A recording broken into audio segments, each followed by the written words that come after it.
The morning shift at St. Mary's Hospital was finally over. Emma Caldwell slipped off her gloves and pressed the back of her hand against her temple, feeling the dull ache of exhaustion settle in. Outside the window, snow was falling in slow, silent sheets, Minneapolis wrapped in its winter hush. The world looked peaceful, almost merciful, which felt like a cruel joke. Her phone buzzed on the counter. "Aaron, can we meet?" "Same place. 11 a.m. For a moment, she just stared at the message, uncertain why her chest tightened. Aaron rarely texted like that. No heart, no warmth. Just words stripped of everything familiar. She typed "on my way" before she could think twice. By the time Emma reached the cafe downtown, the snow had thickened, swirling like smoke around the glass facade. The place smelled of roasted coffee beans and cinnamon, a comfort she couldn't feel. She spotted Aaron immediately, sitting by the window, his blazer neatly folded over the chair, his phone face down on the table. He didn't smile when he saw her. She forced one anyway. "You look like someone who's about to give bad news," she said, trying to keep it light. Aaron didn't answer right away. He stirred his coffee instead, the metal spoon clinking against porcelain. "I've been thinking," he began, voice low but deliberate, "about us." Emma froze. That phrase, "about us," had ended more relationships than she could count. "Okay," she said quietly. He exhaled, looking anywhere but at her. "I don't think we should get married." It landed like a physical blow. The hum of espresso machines and muffled chatter blurred into white noise. "What?" Aaron leaned back, as if distance could soften the impact. "It's not working. You're great, Emma, you really are. But I've changed. Things have changed." She stared at him, disbelief tightening her throat. "Changed? We set a date. We signed the lease." "I know." He rubbed the bridge of his nose. "But there's someone else." Her pulse pounded in her ears. "Who?" He hesitated for only a second. "Natalie Doyle." It was like the air had been punched out of her lungs. "Patrick Doyle's daughter," she whispered. "Your father's investor." Aaron didn't deny it.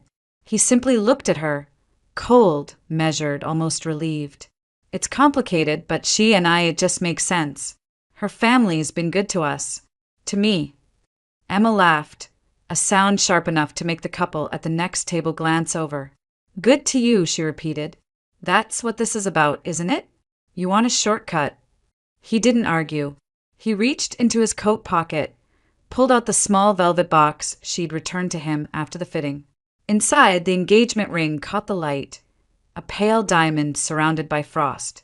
"I think it's best if you take this back," he said flatly. She pushed the box toward him. "Keep it.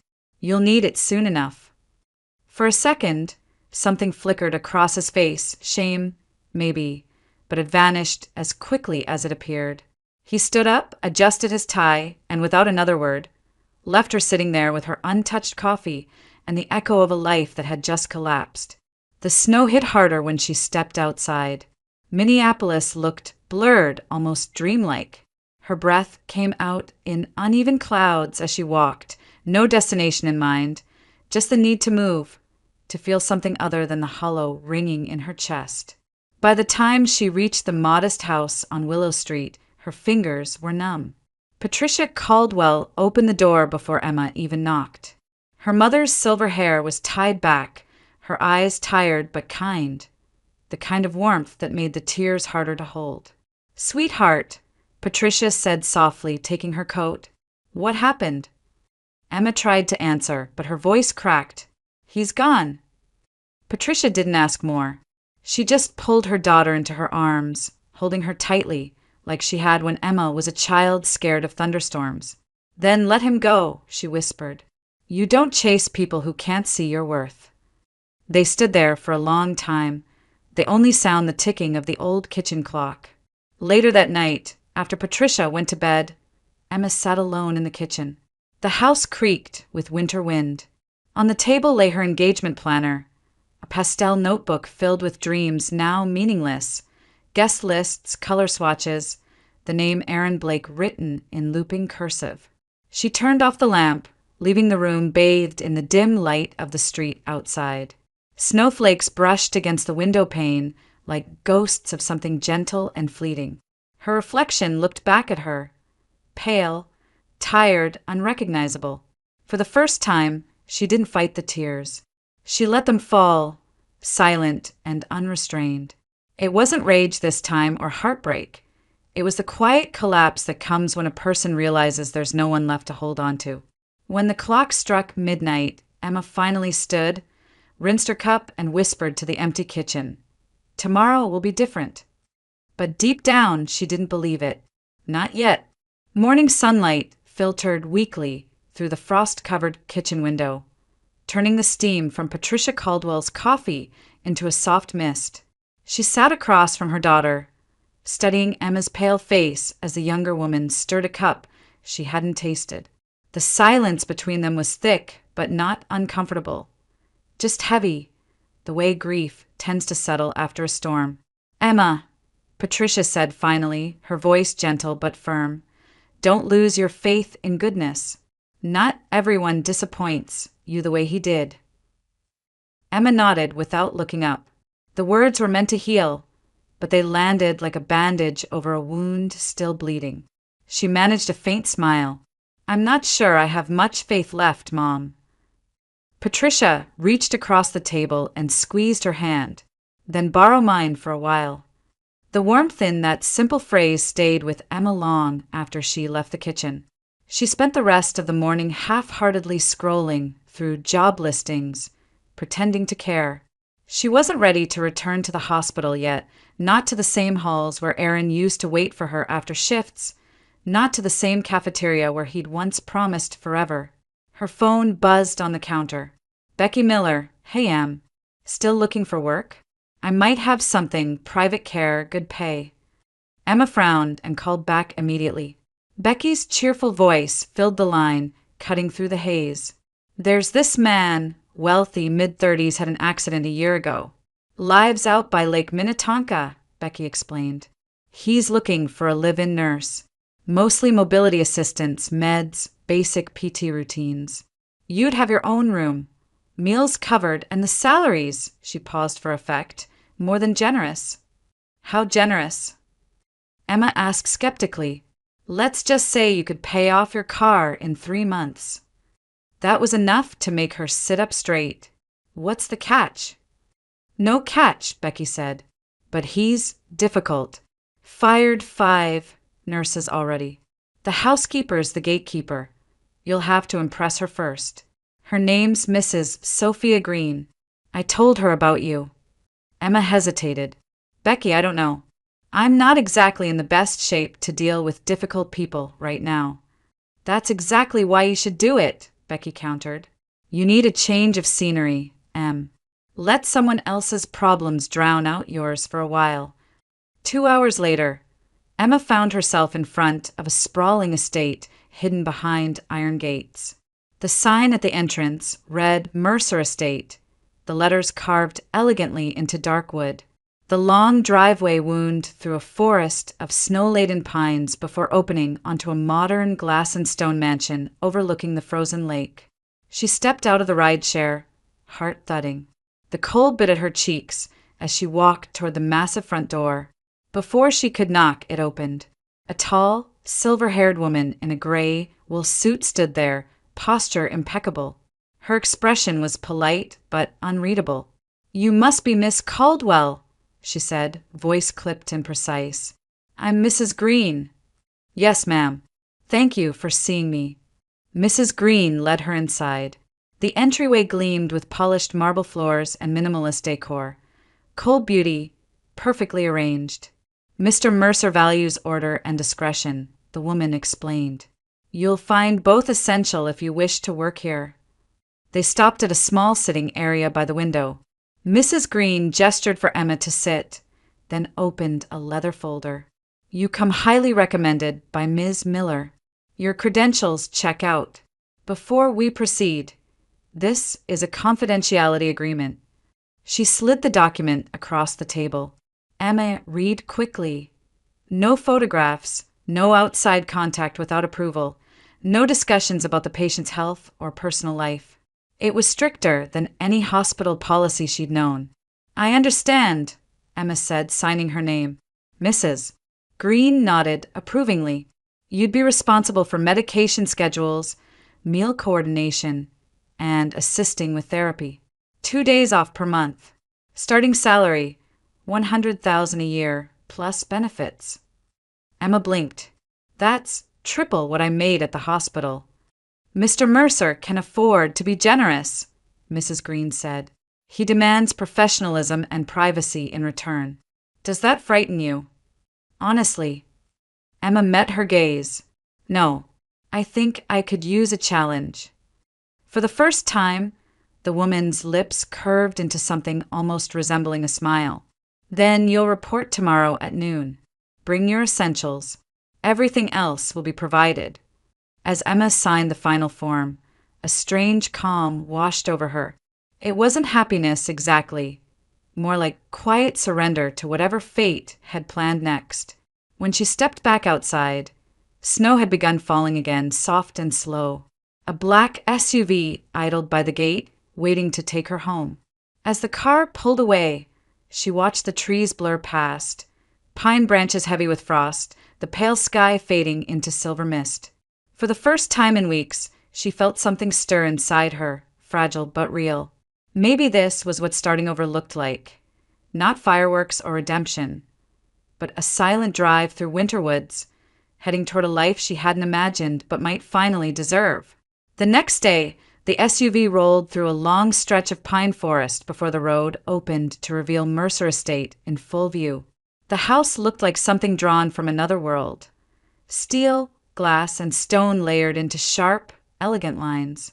It stood at the edge of Lake Minnetonka, where the water had frozen solid, the surface glistening white under the midday sun. The place was beautiful, but it didn't feel alive. It felt paused. Mrs. Green met Emma at the door, her posture as precise as before. "Mr. Mercer is expecting you," she said, then paused briefly, lowering her voice. "You'll find he values punctuality." The warmth inside the house was almost suffocating after the cold outside. Every surface gleamed, every object in its exact place, like a museum no one dared to touch. The air carried faint notes of antiseptic and cedarwood. "Where should I put my things?" Emma asked softly. "Upstairs. Second door on the left. But first, Mr. Mercer would like to see you." Emma followed Mrs. Green through a long hallway lined with abstract paintings. Dark colors, heavy brushstrokes. They stopped at an open doorway. Inside, sunlight filtered through tall windows, falling across the sleek frame of a wheelchair turned toward the view of the lake. "Mr. Mercer," Mrs. Green announced. "This is Miss Caldwell, your new live-in nurse." The man in the chair didn't turn immediately. When he did, Emma's breath caught for a moment. Daniel Mercer was younger than she'd imagined. Mid-30s, handsome in a sharp, almost severe way. His jaw was clean-shaven, his dark hair slightly overgrown, his eyes an icy gray that seemed to weigh everything they looked at. "So," he said, his voice low, steady, but unmistakably detached. "Number 6. Emma frowned, unsure she'd heard correctly. "I'm sorry." "You're the 6th nurse in 10 months, he said flatly. "I like to keep count. Helps me manage expectations." Mrs. Green gave a subtle shake of her head. "Don't argue." But Emma only smiled faintly. "Then I'll try not to make it to 7. Something flickered in his expression. Annoyance, maybe amusement, but it was gone too quickly to tell. He gestured toward the files on the table beside him. Medication logs, therapy notes, dietary restrictions. Read them. Memorize them. And please, spare me the sympathy speeches. I've heard them all." "I wasn't planning to give one," Emma replied evenly. That earned her a long, assessing glance. He seemed ready to challenge her, but Mrs. Green cut in smoothly. "Mr. Mercer, it's almost time for your meal. Shall I have it brought here?" "No," he said, turning back toward the window. "In the dining room. Let's make our guest feel part of the household routine." The dining room was vast, its walls of glass looking out over the frozen lake. The table could have seated 10, but only 3 places were set. Mrs. Green sat at one end, Daniel at the other, and Emma somewhere between them. An awkward triangle of silence. Daniel ate methodically, his every motion deliberate. The only sounds were the faint scrape of silverware and the soft crackle from the fireplace. Mrs. Green eventually broke the silence. "Miss Caldwell, have you lived in Minnesota long?" "Born and raised," Emma said. "My mother's still here. She's a teacher." "Good," Mrs. Green replied.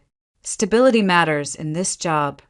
She hesitated, lowering her voice as she set down her fork. "I'll be honest with you, Miss Caldwell. Mr. Mercer has driven 5 nurses to resignation. Not because he's cruel, but because he doesn't tolerate weakness." Daniel's eyes lifted slowly. "You make me sound like a monster." "Only a man who refuses help," Mrs. Green said calmly. He looked away again, jaw tightening. "Maybe that's because I don't need it." Emma wanted to speak, to remind him that refusing help wasn't strength, but she bit her tongue. It wasn't her place. Not yet. When the meal ended, Mrs. Green showed her to her room. It was simple, but comfortable, overlooking the same stretch of lake. The ice outside caught the evening light like shattered glass. Emma unpacked quietly, her mind replaying every moment of that dinner. The tension, the brittle pride in his voice, the way he avoided looking at his reflection in the window. Beneath the arrogance, she had seen something else: exhaustion. As night settled over the estate, she stood by the window and whispered to herself, "He's not cruel. He's just broken." And somewhere downstairs, in the darkened study by the lake, Daniel Mercer stared out at the frozen horizon, thinking the very same thing, though neither of them would have admitted it. The estate was silent except for the wind whispering through the pine trees outside. It was well past midnight when Emma stirred in her bed, startled by a faint metallic clatter echoing down the hallway. For a moment she thought it was just the heating system, but then came another sound, measured, rhythmic, strained. Something heavy shifting, then the dull thud of metal against rubber. She slipped on her cardigan and stepped into the dimly lit corridor. The house at night felt different, colder, cavernous, the shadows stretching like they had a heartbeat of their own. She followed the sound through the long hallway that led to the lower floor, where faint light spilled from beneath a door at the end. Pushing it open, she froze. The private gym was vast, its walls lined with mirrors and chrome equipment that gleamed under recessed ceiling lights. And in the center of the room, gripping the rails of a set of parallel bars, was Daniel Mercer. He wasn't in his chair. Sweat darkened the fabric of his t-shirt, his arms trembling with the effort to keep himself upright. His breath came ragged, teeth clenched, every muscle in his shoulders drawn tight. He managed one step, one small, stubborn step, before his right leg gave way. The wheelchair behind him stood empty, like a silent witness. Emma's gasp broke the rhythm of the moment. Daniel whipped his head toward her, eyes blazing. "What are you doing here?" "I heard something," she said quietly, still near the doorway. "I thought." "You thought what?" he snapped, voice sharp enough to cut. "That I'd fallen? That I needed rescuing."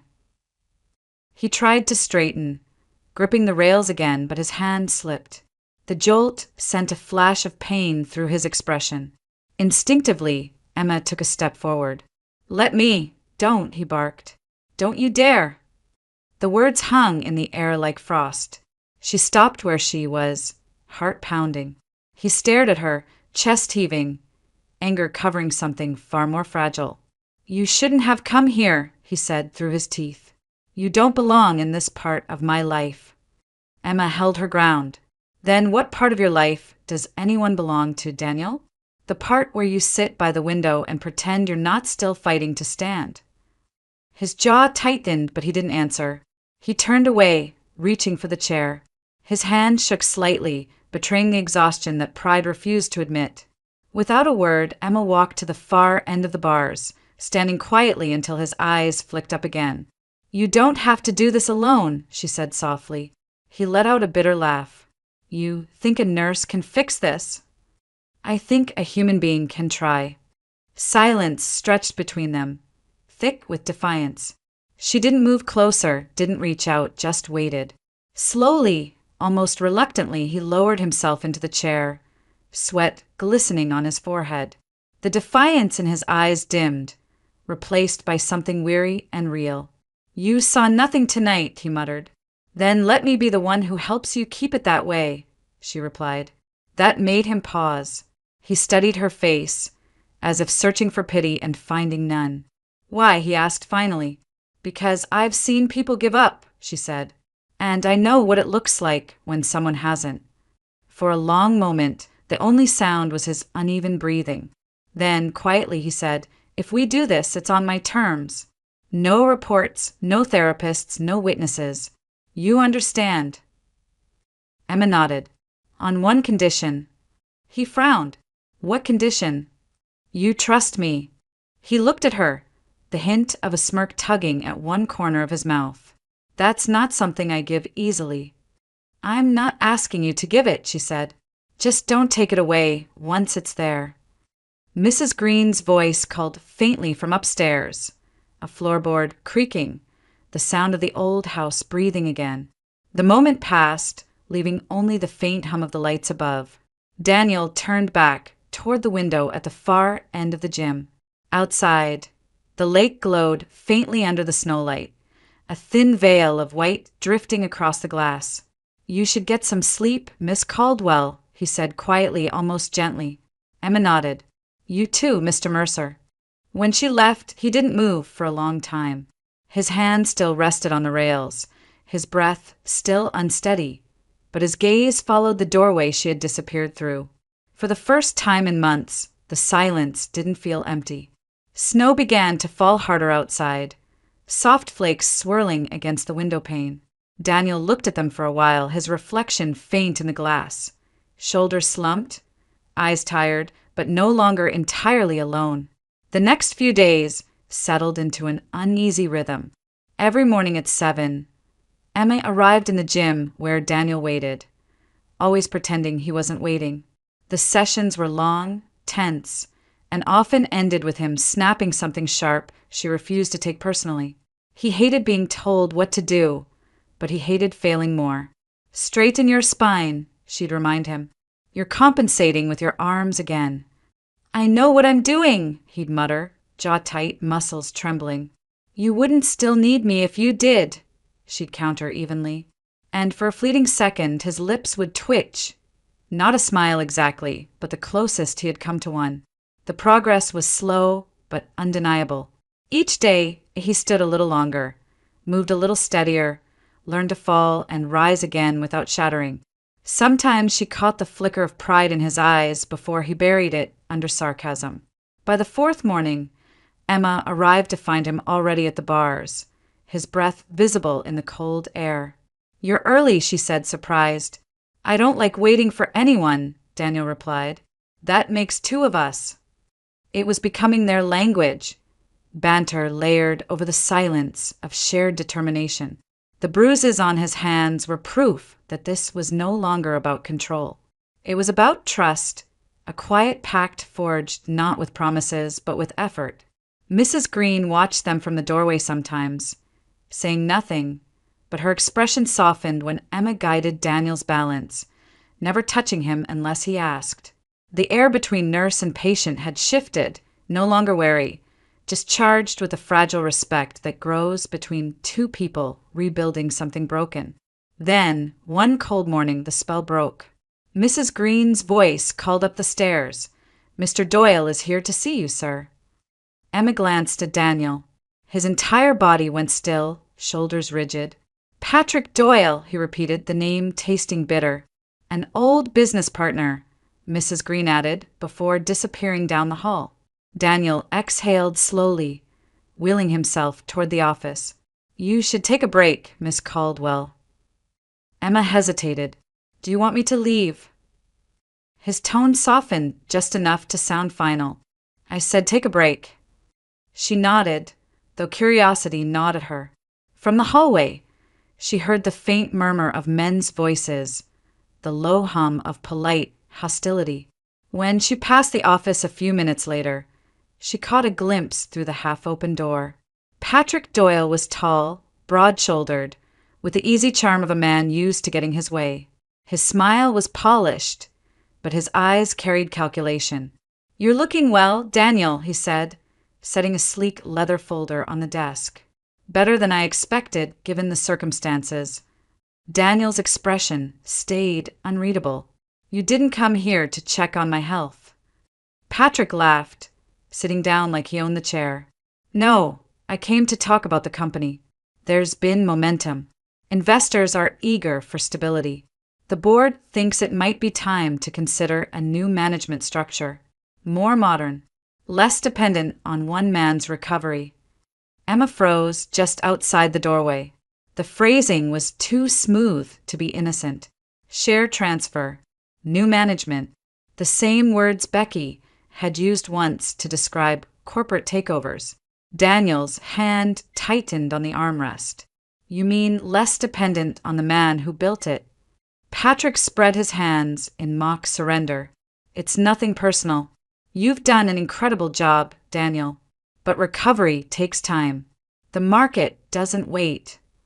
"Markets can be patient," Daniel said coldly. "People can't."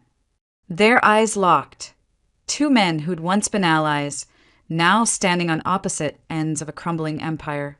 Patrick smiled again, that smooth, infuriating grin. "Just think about it. We're all on the same side here." "I doubt that," Daniel replied. When Patrick finally left, Emma stepped back into the gym, pretending she'd just returned from her break. Daniel came in a few minutes later, his face pale but composed. "Everything all right?" she asked carefully. "Fine," he said, too quickly. "Let's continue." But his movements were jerky, distracted, the focus gone.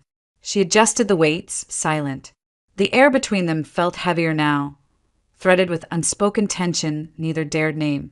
That night, as she passed by his office, Emma saw him still awake, paper spread across the desk, the light of the computer reflecting in his eyes. He wasn't reading, he was fighting, and for the first time, she realized she wasn't just his nurse anymore. She was part of something fragile and dangerous, something that could shatter with the next visitor who came bearing smiles and contracts. The night had fallen quiet over the Mercer estate. Snow pressed against the windows like a living thing, muting every sound except the faint hum of the heating vents and the occasional creak of wood shifting under the cold. Emma had finished sorting Daniel's medications for the week and was on her way back to her room when she heard a low voice from the far end of the corridor. It was smooth, deliberate, and unmistakably familiar. Patrick Doyle. She froze. He was supposed to have left hours ago after his afternoon meeting with Daniel. Why was he still here? Following the sound carefully, she stopped beside the slightly open door leading to the library. Patrick stood near the window, his back half-turned, phone pressed to his ear. The dim lamplight cast long shadows across the floor, his reflection ghosted in the glass. "Yes," he said, his tone dripping with smug certainty. "It's all going according to plan. Once he signs those papers, we'll own Mercer Tech. The transition will look legitimate. Daniel won't even see it coming." Emma's breath caught. There was a pause, then Patrick laughed softly. "Of course, Natalie. You and Aaron just stay patient. He's too proud to ask questions. The man still thinks I'm his friend." Natalie. Aaron. Emma's stomach dropped. The air seemed to vanish from the room. The same Natalie Doyle who had stolen Aaron away from her. The same Aaron who had walked out of that cafe, leaving her broken under the snow. They were all tied to Patrick. The same web. The same betrayal. Her hand tightened around the edge of the doorframe. She wanted to burst in, to confront him, to scream that she knew. But her instincts, the ones honed from years in the hospital, whispered otherwise. Observe first, act later. Patrick's voice lowered, conspiratorial now. "He still trusts me. After everything. Poor bastard doesn't realize he's signing over control the moment that trust hits the paper." Mercer Tech will be ours within a week. Emma stepped back before she could make a sound, heart pounding so loudly she was afraid he'd hear. When she reached the hallway, she pressed her back to the wall, trying to catch her breath. It didn't make sense, not entirely, but the pieces were there. Daniel's tension whenever Patrick visited, his refusal to discuss company affairs, the constant paperwork, and now Aaron. Tied to all of it, she felt sick. Back in her room, she sat on the edge of the bed, clutching her hands together. The wind rattled the panes like fingers demanding to be heard. Should she tell Daniel? Would he believe her? Her mind raced back to his face earlier that week, the suspicion, the wall he kept between them. He barely trusted her with his therapy, let alone something like this. And Patrick, charming, polished Patrick, had been his ally for years. To accuse him without proof would make her look paranoid at best, manipulative at worst. But if she stayed silent, he'd lose everything. Emma stared at the snow outside, the world blurred beyond the glass. It wasn't just about Daniel now. Aaron was part of it, the same man who'd chosen wealth over love. The irony cut deep. She had left him behind, only to find herself entangled in his shadow again. The thought made her nauseous. She paced the room, running a hand through her hair. No, she couldn't keep this to herself. She'd seen enough of what silence cost people. Taking a deep breath, she stepped into the hall and made her way toward Daniel's office. The lights were still on. He was where he always was, sitting in his chair by the desk, reading through financial reports, every line of his body tense with quiet purpose. "Mr. Mercer," she said softly from the doorway. He looked up. "It's late." "I know, but I overheard something. From Patrick." That got his attention. He straightened slightly, his expression tightening. "What kind of something?" Emma hesitated, choosing her words carefully. "He was on the phone. He mentioned a takeover. That once you sign the papers, they'll own Mercer Tech." He named Natalie Doyle and Aaron Blake. The name hung in the air like smoke. Daniel's eyes narrowed. "Aaron Blake." She nodded. He was someone I used to know. They're all connected. Patrick's been feeding them information. I'm sure of it. Daniel's face hardened. "And you're basing this on what?" "Eavesdropping." She flinched slightly at the tone. "You don't understand." "No, I think I do." His voice cut through the room like ice. "You overheard half a conversation and came running to me with wild accusations against one of my oldest partners. Do you have proof?" "I heard him say it," she insisted. "I know what I heard." "That's not proof," he snapped. "That's conjecture." The room fell silent except for the faint ticking of the clock on the wall. Emma felt her throat tighten, but she refused to look away. "I'm not lying to you." He looked at her for a long moment, eyes unreadable. Then he exhaled sharply, the tension in his shoulders unbroken. "You should get some rest, Miss Caldwell. You've done enough for today." The formality in his tone stung more than the words. She nodded, stepping back into the hall. The door closed softly behind her, but the sound felt final, like a verdict. As she walked toward her room, the house seemed heavier than before, the silence oppressive. Snow continued to fall outside, coating the trees and the frozen lake in white. Somewhere in that stillness, trust, so fragile and rare, had cracked just a little more. And Daniel, alone in his office, stared at the documents on his desk, trying to convince himself she was wrong, even as a single doubt began to whisper at the edges of his mind. The hours that followed their argument stretched into silence. Emma lay awake, staring at the ceiling, her mind replaying every word, every look of disbelief in Daniel's eyes. Outside, the storm had quieted, leaving only the soft hiss of snow sliding from the roof. Somewhere below, a door creaked. Moments later came a faint knock. "Miss Caldwell," Daniel's voice said through the door, low and uncertain. She sat up immediately, heart pounding. "Come in." He entered, his wheelchair gliding quietly across the carpet. The harshness from earlier was gone, replaced by something more guarded, almost hesitant. Resting a thick folder on her nightstand, he said, "I need your opinion. A professional one." Emma blinked. "On what?" He hesitated, then opened the folder. Inside were contracts, dense text, legal jargon, and pages marked with Patrick Doyle's signature. "These are the new partnership agreements he's been pushing. I've read them a dozen times, but I can't shake the feeling something's off. I need an objective set of eyes." Her surprise softened into something like relief. He didn't say it, but this was his way of apologizing. "All right," she said quietly, pulling the lamp closer. "Let's see." For the next half hour, Emma read in silence while Daniel waited, his gaze fixed on the snowy darkness outside. Her background in patient administration wasn't legal expertise, but she'd handled enough contracts to recognize red flags. And then she saw it, buried deep in a subsection of small print near the end. Her breath caught. "Daniel," she murmured, tapping the paragraph.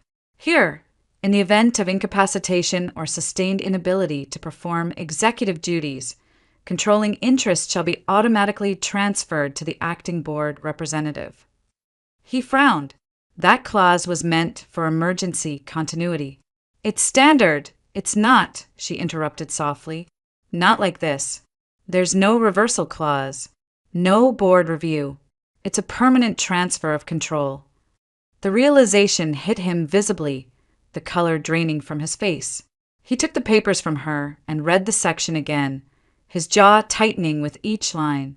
"Patrick had these drawn up months ago," he said finally, "before the accident." Emma met his eyes. "He knew you'd be vulnerable. He planned this." For a long moment, neither spoke. The firelight flickered across the pages, illuminating the neat signature at the bottom, his own. "I signed this," Daniel whispered, "the night before the crash." Emma's heart twisted. "He set you up." He looked away, the weight of betrayal settling over him. "I told myself you were mistaken," he said quietly. "I didn't want to believe it." "You believe me now?" He didn't answer. He didn't have to. The silence said enough.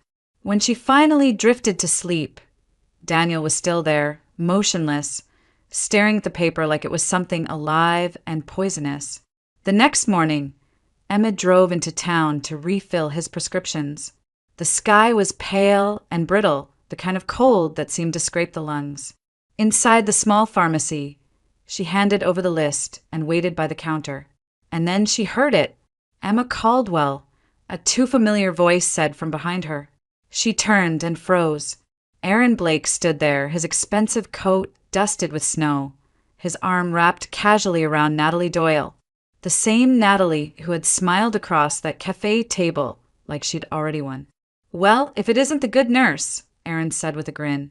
"Still patching people up?" Emma said nothing, her hands clenched around the paper bag. Natalie laughed softly. "She's working for Daniel Mercer, right? Daddy said she's living in the estate. Must be nice, taking care of a paralyzed CEO who's about to lose everything." Aaron smirked. "Poetic, isn't it? Some people just can't stop attaching themselves to sinking ships." The words burned, but Emma didn't move. She slipped her phone from her pocket, hit record, and let them talk. Natalie continued. "Patrick says once the paperwork clears, Mercer Tech is practically ours. He'll sign the rest without even reading it. Can you imagine? Millions just because he trusted the wrong people." Aaron chuckled. Classic Mercer. Arrogant enough to build an empire, naive enough to lose it overnight. Emma turned away before her expression betrayed her. She thanked a pharmacist, took the bag, and walked out into the cold without a word. Her hands shook as she stopped by her car, replaying the recording. Their voices were crystal clear. When she returned to the estate that evening, Daniel was in the study, the same folder open in front of him. He looked up as she entered, eyes tired but alert. "I went to town," she said, her voice steady, "and I found something you should hear." She handed him her phone. The recording played in the silence of the room, every word from Aaron and Natalie filling the space like poison. Daniel didn't interrupt. When it ended, he sat very still, then closed his eyes for a long moment. When he finally spoke, his voice was quiet, deliberate. "I believe you now." The words were simple, but they carried weight, an acknowledgement, a truce, and something fragile rebuilding between them. Outside, the lake was beginning to thaw beneath the twilight, the first sign that winter would soon give way to something new. The morning Patrick returned, the lake outside lay shrouded in fog, the kind that blurred every outline and made distance hard to measure. Inside Mercer Estate, the same sense of stillness filled the air, heavy waiting. Emma was helping Daniel adjust the brace on his right leg when Mrs. Green appeared at the door, her expression unreadable. "Mr. Doyle has arrived," she said quietly. Daniel's jaw tightened. "Send him in." Patrick entered with his usual polished ease, a designer coat draped across his arm, his smile a perfect imitation of sincerity. "Daniel," he said warmly, "it's good to see you up and about. You're looking stronger." "Cut to the reason you're here," Daniel replied flatly. Patrick chuckled, setting a leather folder on the desk. "Always direct. Fine then. I've brought the final transfer agreements. Once you sign, the board will approve the new structure and the company will finally stabilize. Everyone wins." Emma stood slightly behind Daniel, silent but alert. Patrick glanced at her with thinly veiled contempt. "Ah, yes, the new nurse. Still here, I see. How loyal." Daniel ignored the jab, flipping the folder open. The contract was dense, but the clauses Emma had pointed out, the trap, were still there, untouched. He looked up slowly. "You didn't change a thing." Patrick's smile faltered. "Excuse me." "You heard me," Daniel said. "You brought the same contract that would strip me of control. You think I wouldn't notice?" Patrick's tone turned defensive. "That clause is standard, Daniel. It protects the company in case you die." Daniel interrupted. "Lose my mind? Or simply become inconvenient?" Patrick's composure slipped for a moment, but he recovered quickly. "You're letting paranoia cloud your judgment. This is business, not betrayal." Emma stepped forward before she could stop herself. "You mean the kind of business that involves secret calls to Aaron Blake and Natalie Doyle?" Patrick turned sharply toward her, eyes narrowing. "So that's it. You've been filling his head with nonsense. I knew bringing you here was a mistake." Daniel's voice dropped an octave, cold and measured. "Careful." But Patrick only leaned closer to Emma, his tone dripping with mock sympathy. "You think he actually trusts you? You're just another pretty face in a nurse's uniform, a gold-digging opportunist hoping for a miracle paycheck." Emma froze, her throat tightening. Daniel's hand closed over the armrest of his wheelchair. The tension in the room shifted like the air before a storm. "Say that again," he said quietly. Patrick blinked. "Daniel, come on. I'm trying to save you from—" The words cut off as Daniel pushed against the armrests, his arms trembling, his breath sharp and controlled. Slowly, with visible effort, he rose from the chair.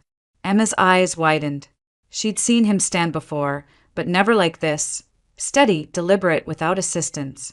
His left hand gripped the handle of the cane beside him, his knuckles white but unshaking.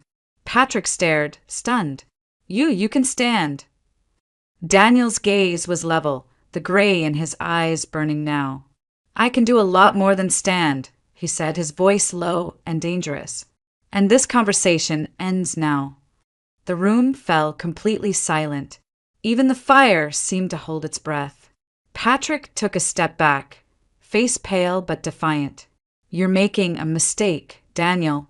I've been the one keeping your company alive while you've been hiding in this glass cage. The board trusts me. The investors trust me. They trusted you," Daniel said, his words cutting clean through the air, "until I show them what you've done." Patrick's expression hardened. "You think anyone will believe you over me? I built this deal. I have the signatures. You have nothing but that woman's word. Daniel took a slow step forward, the cane striking the floor with deliberate rhythm. I have my own voice back, Patrick. And trust me, people will listen. For the first time, Patrick looked uncertain. His charm cracked, revealing the edge of fear beneath. He gathered his folder, his tone icy. You're going to regret this. Both of you. Daniel said nothing. He simply turned away, dismissing him without a glance. Patrick lingered another heartbeat, then left, his footsteps echoing through the corridor like a retreating storm. When the door finally closed, Emma realized she'd been holding her breath. Her hands trembled as she looked at Daniel. You stood on your own, she whispered. He exhaled slowly, leaning against the desk for balance.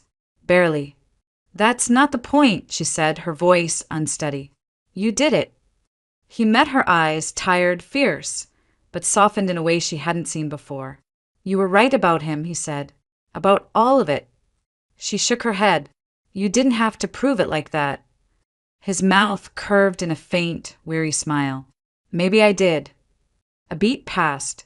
Then, quietly, he added, Thank you for staying when everyone else left. Outside, the fog began to lift from the lake, revealing faint patches of sunlight breaking through the clouds. Inside, Emma stood in silence, watching as Daniel eased back into his chair. Not defeated this time, but steady, resolute. For the first time since she arrived, the house no longer felt haunted. It felt alive again. The days that followed felt like the calm before a reckoning. Mercer Estate was no longer cloaked in silence. It pulsed with quiet purpose. Each morning began the same. Emma entering the gym at sunrise, the faint orange glow of dawn spilling across the floor as Daniel gripped the parallel bars. Determination etched into every movement. Again, she'd say softly. He'd nod, jaw set, sweat dripping down his temple. His steps were still uneven, but they were steps nonetheless, solid, deliberate, defiant. What began as therapy had become ritual, a shared battle fought in rhythm and breath. One morning, after a particularly long session, he leaned on the cane and said between breaths, I forgot what standing felt like. Emma smiled faintly. You never forgot. You just stopped believing it was possible. He glanced at her, a rare warmth flickering behind his tired eyes. You have a habit of making impossible things sound easy. I'm a nurse, she said, teasing. It's part of the job description. But it wasn't just recovery they were working on. As soon as the physical training ended, the real fight began, the legal one. Daniel spent long hours on calls with his attorney, a sharp woman named Melissa Torres, gathering every document Patrick had manipulated and every email that hinted at a breach of fiduciary duty. Emma often found herself quietly assisting, organizing files, cross-checking dates, highlighting discrepancies. The mansion transformed into a war room. Folders piled high, diagrams and timelines mapped across the study wall. Daniel's voice, once bitter and withdrawn, carried purpose again. The weight that had crushed him since the accident seemed to shift, still heavy, but now something he could lift. Late one afternoon, Emma entered the study, carrying a tray of coffee. The setting sun poured through the windows, bathing the room in amber light. Papers covered the desk, but Daniel's focus wasn't on them. He stood by the window looking out at the lake. The ice had begun to melt, thin streaks of water shimmering between the white. You can almost see the reflection again, he murmured. Emma followed his gaze. It's beautiful when it starts to thaw, she said, like the world's learning to breathe again. He turned to her. That's exactly how it feels. For a moment, the silence between them wasn't heavy, it was gentle.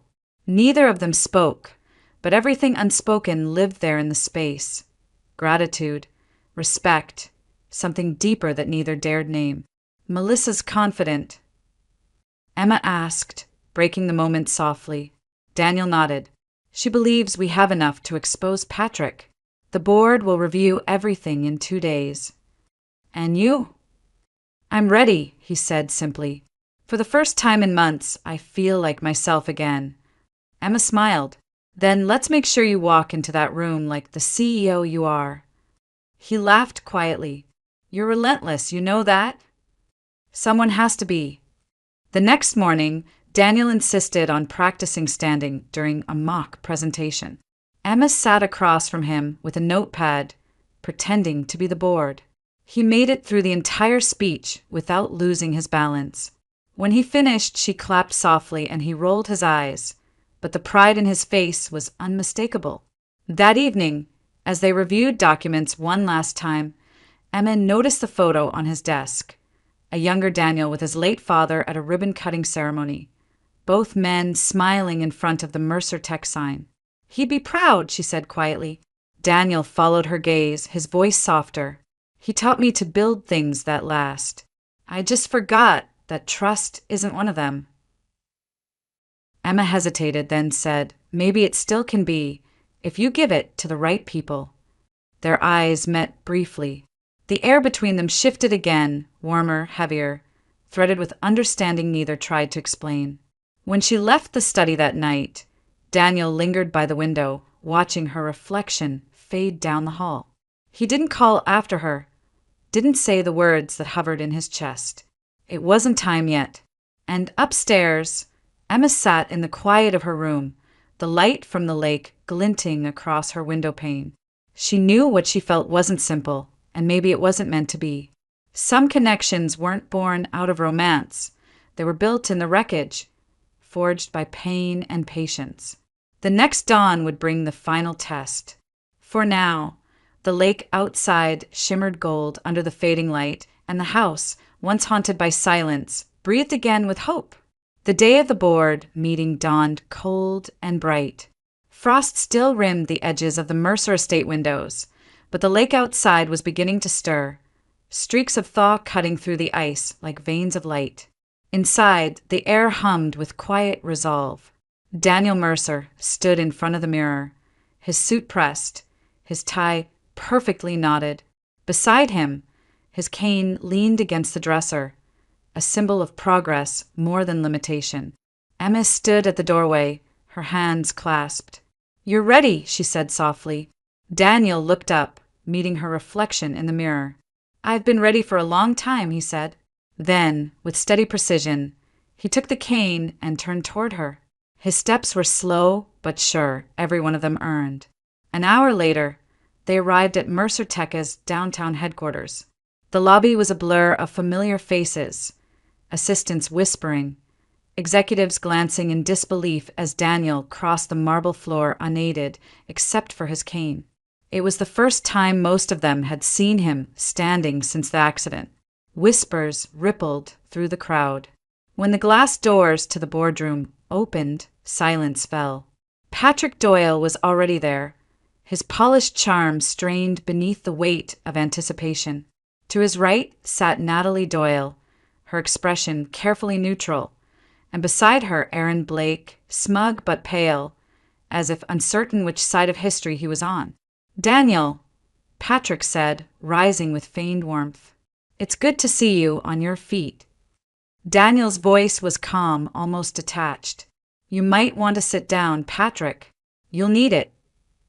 Patrick's smile faltered. Around the table, the board members exchanged curious glances. Daniel placed a folder on the table and nodded to Melissa Torres, his attorney, who began distributing the documents. "These," Daniel said evenly, "are copies of unauthorized share transfer agreements submitted under my digital signature during my recovery. They were filed without my knowledge or consent. You'll notice the timing, 2 weeks after my accident, when I was still under medical observation." Patrick shifted in his seat. "That's absurd. You signed those contracts yourself." "We discussed."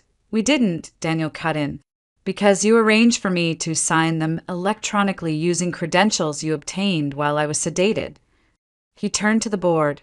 "We traced the IP address of every login. They all led back to Patrick's home office." Gasps murmured around the table. Melissa spoke next, firm and clear. "Under Section 409 of fiduciary duty law, this qualifies as gross misconduct and breach of trust." Mr. Doyle acted in bad faith to transfer controlling shares without board approval. Patrick's composure cracked. You can't prove intent, he snapped. Daniel's voice didn't rise. Intent was never the question. Your arrogance is. He opened another folder and pressed play on a recording. Patrick's voice filled the room. Smooth, familiar, dripping with certainty. Once he signs those papers, we'll own Mercer Tech. The silence that followed was absolute. Patrick turned ghostly white. Natalie's face drained of color. Aaron stared at the table, jaw tight. Daniel folded his hands, calm as ever. That recording was made the night you stayed late at my house, Patrick. The same night you told me you were still my friend. No one spoke for several seconds. Finally, one of the senior board members cleared his throat. Mr. Mercer, he said, voice steady but respectful, you have our full support. Effective immediately, we motion to revoke Mr. Doyle's role and privileges pending formal review. Another board member nodded. Seconded. All in favor. Hands rose across the table, unanimous. Patrick pushed back his chair abruptly. This isn't over, he hissed. You think this company will survive your sentimentality? You'll drown it with your pride. Daniel met his glare with quiet finality. Better pride than corruption. Patrick's jaw clenched, but he said nothing more. He gathered his papers in trembling hands and stormed out of the room, Natalie following quickly, her heels clicking like echoes of defeat. Aaron lingered, eyes darting between Emma and Daniel, then lowered his gaze and left without a word. The moment the door closed, Daniel exhaled. The sound wasn't relief, it was release. The boardroom slowly emptied, handshakes and quiet congratulations following him out. Emma stood by the door, watching him. When their eyes met, the corners of his mouth curved upward. Not the restrained politeness she'd seen before, but something genuine. A real smile. Looks like it's finally over, she said. He shook his head gently. No, he replied. It's finally beginning. That afternoon, the fog lifted from Lake Minnetonka, revealing a sky washed in hues of rose and silver. The air was warmer now, the edges of winter softening. Emma and Daniel walked slowly along the path that curved beside the water, the snow melting beneath their feet, leaving behind damp earth and the faint scent of pine. He moved carefully, leaning on his cane, but steady, every step measured. Emma walked beside him, her scarf fluttering in the soft wind. You know, he said quietly, I spent months hating that lake. Watching it freeze felt like watching myself disappear. And now, she asked. Now it's thawing, he said, eyes glinting with faint amusement. Guess that's something. She smiled. You'll walk without that cane soon. He chuckled. Maybe, but not today. They stopped at the water's edge. The surface shimmered like glass, catching the pink of the sky. Their reflections wavered. Two figures standing close, no longer bound by pain, only by the quiet understanding of survival. Daniel looked at her, his voice low. You were right, you know, about trust. Emma met his gaze. And you were right about fighting back. He nodded slowly, the light catching his profile. We make a good team. For now, she teased. For always, he said softly. The breeze carried the faint sound of melting ice, dripping into the lake below. Emma felt a strange peace settle over her, a calm she hadn't known in years. The world around them was quiet again, but it was a different kind of silence this time, one earned through struggle and truth. They began to walk again, their steps matching, slow and deliberate. Behind them, the house stood against the fading light, no longer a place of pain, but of second chances. By the time the sun dipped fully below the horizon, the first stars had appeared over the lake. No revenge, no bitterness, just peace, the kind that doesn't shout but simply exists patient and sure.